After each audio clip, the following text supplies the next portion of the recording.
Сәлем достар, есімім Гүлдана Жанәліқызы. Бүгінгі айтатын тақырыбым бала аптечкасы.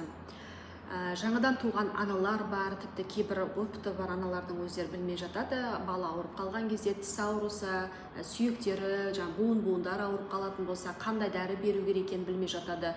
Мұрнынан суы ағып тоқтамай жатса, не дәрі беру керек екенін түсінбей жатады. Сол үшін нақты керекті қандай дәрілер керек, соны айтатын боламын. Каналдан алыстамаймыз, тіркеліп өтеміз. Сіздермен бірге дәрігер Гүлдана Жанәліқызы. Бүгінгі айтатыным аптека, аптечка. Аптечкада баланың қолы жетпейтін жерде тұру керек. Бұл ең бірінші қауіпсіздік шарасы.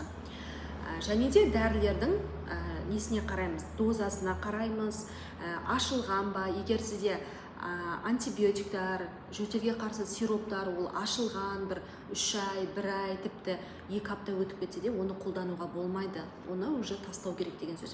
Егер де дәрінің сырты жыртылған, болмаса су басып, сырты көрінбей тұратын болса, оны қолданудың қажеті жоқ, оны бірден тастаймыз. Енді қандай дәрілер керек? Ең бірінші бізде температура. Баланың тісі шықса да, суық тиіп қалса да, басталатын температура. Температура кезде бізге ибуфен, болмаса парацетамол, болмаса свеча түрінде қажет болады. Бұл свеча болатын болса, бұны холодильникке сақтаймыз, сироп түрінде болса, аптечкаға сақтап қоямыз. Еске сақтау керек, температура ауруды емдемейді, бұл тек қана дене қызуын төмендетеді. Екінші бір дәріміз, бұл ауру сезімі кезінде.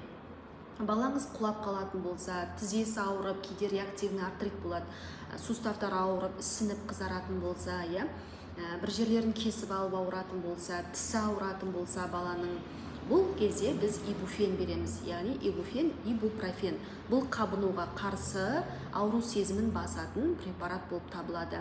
Бұны холодильникте сақтаудың қажеті жоқ, аптечкада сақталынады. Үшінші бір қажетті дәрі, бұл асқазан ішек жолы кезінде. Балалар көп жағдайда іші өтіп кетеді, болмаса құсады, сол кезде бізге ең керектісі регидрон. Регидрон бұл калий, магний, натрий деген микроэлементтерден тұрады. Одан кейін барып, бұл элементтерді қалыптастыру үшін смекта іші өтетін болса баланың, яғни бұл асқазан ішек жолына байланысты. Және де полисорб дегеніміз сорбент, бұл организмге кірген инфекцияны шығару, тазалау деген мағынаны білдіреді. Одан кейінгісі бізде аллергия. Балаларда тағамдық аллергия болады, дәрілік аллергия болады, сезондық аллергия болады деген сияқты. Бұл аллергияға байланысты бізге ең керектісі фенисил. Болмаса зодок деген сияқты баланың жасына сай таңдалады. Егер денесінде болатын болса, оған фенистил гель алатын боламыз.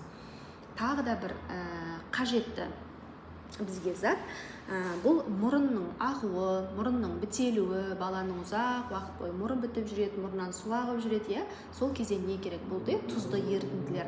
Бұған аквамарис, аквалор, болмаса физиологиялық ерітінді натрий хлоридтің өзімен де мұрынды жуып тазалай беруге болады.